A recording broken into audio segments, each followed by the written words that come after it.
আজকে আমি 3 বছরের বাচ্চার জন্য চুড়িদার কাটিং করতেছি, তো সেই ভিডিও তোমাদের সাথে শেয়ার করলাম। এখানে আমি লম্বা নিয়ে নিচ্ছি, লম্বা কিন্তু আমি নিচ্ছি এখানে 21, তার 20 লাগে, তো আমি 21 নিচ্ছি। এখানে যে কাঁধের মাপ 5 নিচ্ছি, কারণ তার কাঁধ হচ্ছে 10। এখানে আমি ডাউনও দেবো 5। এবারে এখানে একটা চারকোনা বক্সের মতো 5 5 করে কেটে নেব। কেটে নেওয়ার পরে কিন্তু দাগ দিয়ে দিব প্রথমে। আগে দাগ দিয়ে আমি কিন্তু বুকের মাপটা করে নেব সবার প্রথমে। এই যে গোলাইটা করতেছি, এই গোলাইটা কিন্তু করাটা খুবই প্রয়োজন। এবারে আমি কিন্তু বুকের মাপ নিচ্ছি 7.5, ঠিক আছে? 7.5 নিয়ে কোমরের মাপ নিচ্ছি 7। এবারে আমি এই দাগটাকে মিলাই দেবো উপরে পর্যন্ত। মিলাই দেওয়ার পরে কিন্তু এই যে দাগটা দিচ্ছি দেখো, এই দাগটা কিন্তু এখানে আমি এই যে কোমরে যে চাপ সেলাইটা দেয় ওটা আমি দেবো। এবারে আমি তোমাদেরকে বলি যে কাপড় কিন্তু অবশ্যই হাফ চাপ করে সেলাই করবে। হাফ চাপে থেকে কিন্তু কম সেলাই করলে কিন্তু ফিনিশিংটা তেমন একটা আসে না। আর গলার জন্য আমি 2.5 করে কাটতেছি, কারণ এখানে বাচ্চার গলা যদি আমি 3 করে কাটি তাহলে পরে বাচ্চার গলা অনেকটা ঢিলা হয়ে যায়। সেই অনুযায়ী কিন্তু বাচ্চাদের 2.5 করেই কাটলে যথেষ্ট ভালো। এবার আমি এই যে বগলের সাইডটা এটা কিন্তু কেটে দিতেছি। এইটা কাটতে গেলে কিন্তু এই জায়গাতে কিন্তু দেখো অনেকটা বাড়তি কাপড়, ওই বাড়তি কাপড়টা আমি রাখছি, কারণ হচ্ছে এই বয়সের বাচ্চাটা খুবই দ্রুত বাড়ে।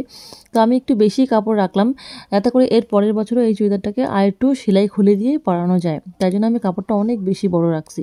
এবারে দুইটা পার্টকে আমি আলাদা করে নিব, যেহেতু সামনের পাটে গলা অন্য হবে আর পিছনের পাটে গলা অন্য হবে, তো সেইভাবে কিন্তু আমি এখানে কাটবো। চুড়িদারটা দেখো আমি কিন্তু অনেক বড় কাপড় নিয়ে কাটছি, এখানে কিন্তু 1 মিটার কাপড় আছে। এই চুড়িদারটা 3 বছরের বাচ্চার জন্য চুড়িদার বানাতে গেলে কিন্তু কমই কাপড়ের পরের বছর তারপরের বছরে বাচ্চাটা কাপড়টা পরতে পারে, ঠিক আছে? এখানে আমি অস্তরের কাপড় দেই নাই, যেহেতু এটা একটা সুতি কাপড়, আর অস্তরের কাপড় দিলে কাপড়টা আরও মোটা হয়ে যাবে, গরমের দিনে পরতে আরও অসুবিধা লাগবে। তাই জন্য এখানে আমি পাতলা কাপড়টাই রাখছি। তো এই সেম কাপড় দিয়ে আমি যে নাইটিটা পরে আছি দেখো, তোমরা দেখলে বুঝতে পারবা হয়তো, ওই সেম কাপড় দিয়ে কিন্তু আমি আমার জন্য একটা নাইটি বানাইছি। আর ওই নাইটিটা কিন্তু আমি এখন বর্তমানে পরে আছি, ঠিক আছে? তো এই যে গলার মাপটা আমি প্রথমে ওই রকম 2.5 ইঞ্চি করে কিন্তু কাটলাম, ঠিক আছে? এবারে আমি এটা কিন্তু আমি পিছন দিকে মানে সামনের দিকে গলা দিব, আর পিছন দিকে যে গলাটা ওইটা একটু আমি বড় দিব। একটু বড় দিলে পরে পিছন দিকে গলা ভালো লাগে, যেহেতু আমি একটু ঝুল দিব। পিছন দিকে ফিতা দিব, ফিতা দিলে পরে আরও সুন্দর লাগে দেখতে বাচ্চাদের। আমি আমার মেয়ের জন্য 2 দিন আগে একটা চুড়িদার বানাইছি, পাটিয়ালা প্যান্ট দিয়ে সাদা চুড়িদার, হোলির জন্য। এখানে আমি হ্যাপি হোলি লিখছি। তো ওই ভিডিওটা তোমরা কারা কারা দেখছো আমাকে কমেন্ট করে জানাও। এখানে কিন্তু আমি 2.5 করে মাপ নিলাম। দেখো আমি এই যে এই কোণা থেকে কিন্তু 2.5 করে মাপ নিতে হবে, ঠিক আছে? হাতের দিক থেকে কিন্তু মাপা যাবে না। এবারে 2.5 করে মাপ নেওয়ার পরে ডাউন দিতে হবে। ডাউন আমি দিব 6, কারণ পিছন থেকে অল্প একটু বড় দিলে পরে ভালো লাগে।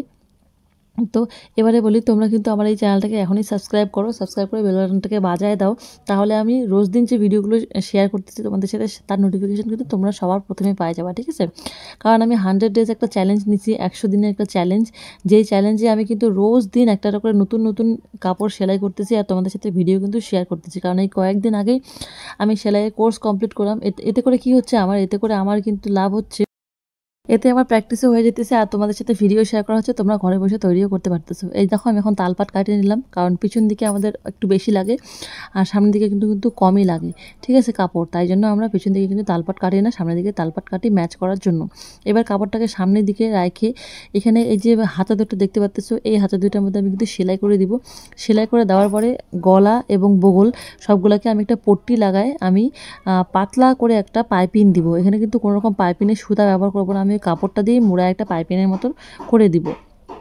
করে দিলে পর দেখো ফিনিশিংটা ভালো আসতেছে, প্যানের সাথে টপের একটা ম্যাচিং হচ্ছে, ঠিক আছে? এই জন্য আমি এটা করলাম। এবার আমি সাইডগুলো সেলাই করে দিব। সাইডগুলো আমি মাপ অনুযায়ী সেলাই করব। আমি অনেকটাই কাপড় বেশি রাখছি, তো এই মাপ অনুযায়ী সেলাই করে দিব। আমি তোমাদেরকে দেখাচ্ছি, দেখো এই জায়গা থেকে শুরু করে নিয়ে একদম এই পর্যন্ত কিন্তু সেলাইটাকে লাগাই দেওয়া যাবে না, সেলাইটাকে কিন্তু এই পর্যন্ত স্টপ রাখবে, ঠিক আছে? কারণ হচ্ছে সাইডের ফাড়াটাকে কিন্তু সাইড মারতে হবে। তাই জন্য সাইডে যে চুড়িদারের ডিজাইনটা থাকে ওই সাইডে চাপ সেলাই দেওয়ার জন্য কিন্তু ওই সেলাইটাকে কিন্তু শেষ পর্যন্ত শেষ করবে না, ওইখানে স্টপ রাখবে। এবার এইভাবে কাপড়টাকে উল্টায় নিয়ে এবারে কিন্তু কাপড়টাকে কিন্তু মাইরে দিবা সাইডটাকে।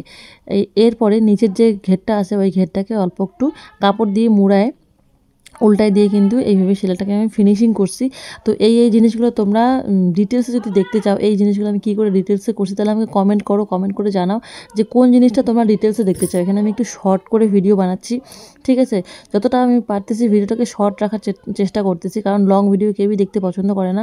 তো বন্ধুরা, চ্যানেলটাকে কি তোমরা সাবস্ক্রাইব করছো? সাবস্ক্রাইব না করলে কিন্তু কালকে নতুন একটা ভিডিও তোমরা কিন্তু পাবা না। এখনই সাবস্ক্রাইব করে বেল বাটনটাকে বাজাও।